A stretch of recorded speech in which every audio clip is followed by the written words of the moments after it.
Welcome to the Learning Pines YouTube. We hope this video helps.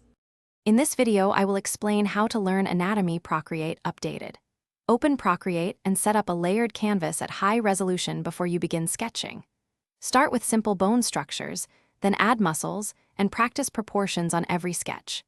Use references, trace lightly to learn shapes, and reduce details to focus on form.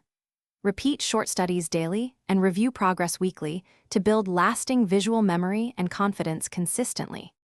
Warm up by drawing quick thumbnail poses for 5 to 10 minutes to loosen your hand and eye coordination. Focus on gesture and flow, not details, to capture movement and proportion first.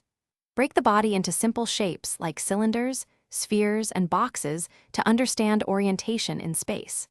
Use layer modes to compare studies and refine one area at a time, building confidence through repeated small exercises and mindful observation.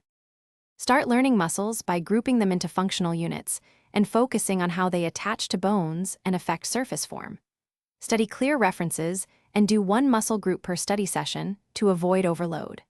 Mark key landmarks like the clavicle, iliac crest, and asses to keep proportions accurate as you add mass. Combine short, timed sketches with longer focused drawings to reinforce both speed and anatomical understanding over time. Thanks for watching. Consider subscribing if we helped you.